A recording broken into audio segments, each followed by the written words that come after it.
ಖರ್ಗೆ ಅವರು ಯಾವುದೋ ವೈಯಕ್ತಿಕವಾಗಿ ತನ್ನ ಕ್ಷೇತ್ರದ ಬಗ್ಗೆ ಮಾತಾಡಲಿಕ್ಕೆ ಅವ್ರನ್ನ ಮಂತ್ರಿ ಮಾಡಿ ಕೂರಿಸಿಲ್ಲ. ತನ್ನ ವೈಯಕ್ತಿಕ ತನ್ನ ವಿಧಾನಸಭಾ ಕ್ಷೇತ್ರದಲ್ಲಿ ಏನಾಗಿದೆ ಅನ್ನೋದು ನೋಡ್ಕೊಳ್ಳಿಕ್ಕೆ ತುಂಬ ಜನ ಇದ್ದಾರೆ.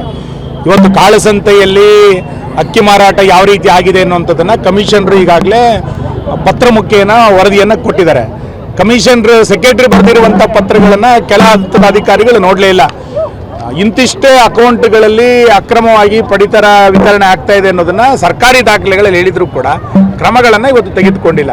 ಯಾವುದೋ ತನ್ನ ಕ್ಷೇತ್ರದಲ್ಲಿ ಆಗಿರೋದ್ರ ಬಗ್ಗೆ ನಾವೇನು ಅದನ್ನು ಸಮರ್ಥನೆ ಮಾಡ್ಕೊಳ್ಳೋದಿಲ್ಲ. ನಮ್ಗೆ ಅದ್ರ ಬಗ್ಗೆ ಪೂರ್ಣ ಮಾಹಿತಿಗಳು ಹೊರಗೆ ಬರಲಿ. ರಾಜ್ಯದಲ್ಲಿ ನಿರ್ಮಾಣ ಆಗಿರುವಂಥ ಬರ ಅಧ್ಯಯನದ ಕುರಿತಂತೆ ಈಗಾಗಲೇ ಪ್ರವಾಸಗಳು ಪ್ರಾರಂಭ ಆಗಿದೆ. ನಾನು ಮತ್ತು ಜ್ಞಾನೇಂದ್ರ ಇರುವಂಥ ತಂಡದ ಪ್ರವಾಸ ನಾಳೆ ನಾವು ಹಾಸನ, ಚಿಕ್ಕಮಗಳೂರು, ಶೃಂಗೇರಿನಲ್ಲಿ ನಾಳೆ ಪ್ರವಾಸವನ್ನು ಮಾಡ್ತಾ ಇದ್ದೀವಿ. ಸೆಂಟ್ರಲ್ ಪತ್ರ ಬರೋದು ಸುಮ್ಮನೆ ಕೂತ್ಕೋತಾರೆ ಅಂತ ಅನಿಸ್ತದೆ ರಾಜ್ಯ ಸರ್ಕಾರ ಹೇಗೆ? ನೀವು ರಾಜ್ಯ ಸರ್ಕಾರ ಕಳೆದ 3 ವರ್ಷಗಳಲ್ಲಿ ಪ್ರಾಕೃತಿಕ ವಿಕೋಪಕ್ಕೆ ಎಷ್ಟು ಅನುದಾನವನ್ನು ಕೊಟ್ಟಿದೆ? ಉಡುಪಿ ಜಿಲ್ಲೆಯಲ್ಲಿ 2023 ನಂತರ ಪ್ರಾಕೃತಿಕ ವಿಕೋಪಗಳಾದಾಗ ಸ್ವತಃ ಜಿಲ್ಲಾಧಿಕಾರಿಗಳೇ ವರದಿಯನ್ನು ರಾಜ್ಯ ಸರ್ಕಾರಕ್ಕೆ ಕೊಟ್ಟಿದ್ದರು.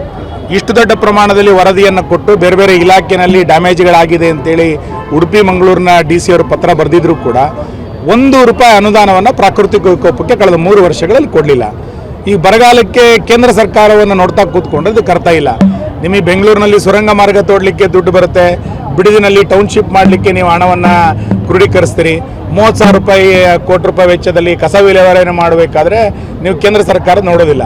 ಬರ ಬಂದಾಗ ಕೇಂದ್ರ ಸರ್ಕಾರವನ್ನು ನೋಡ್ತೀರಿ ಅಂತಾದರೆ ಎಲ್ಲಿ ತನಗೆ ಆದಾಯ ಬರುತ್ತೋ ಅದನ್ನು ಕೇಂದ್ರ ಸರ್ಕಾರದ ಕಡೆ ನೋಡದೆ ನೀವೇ ಅದನ್ನು ಭಾಳ ಚೆನ್ನಾಗಿ ಮಾಡಬೇಕು ಅಂತ ಹೊರಡ್ತೀರಿ. ಈಗ ಬರ ಬಂದಾಗ ಕೇಂದ್ರ ಸರ್ಕಾರದ ಕಡೆ ನೋಡ್ತೀರಿ. ಕೇಂದ್ರ ಸರ್ಕಾರ ಏನು ಯಾವತ್ತೂ ಕೈ ಕೊಟ್ಟು ಕುತ್ಕೊಳ್ಳೋದಿಲ್ಲ. ಯಾವ ರಾಜ್ಯದಲ್ಲಿ ಬರ ಬಂದಿದೆಯೋ ಅಲ್ಲಿಗೆ ಅಧ್ಯಯನ ತಂಡವನ್ನು ಕಳಿಸ್ತಾರೆ. ಮಾನದಂಡಗಳ ಪ್ರಕಾರ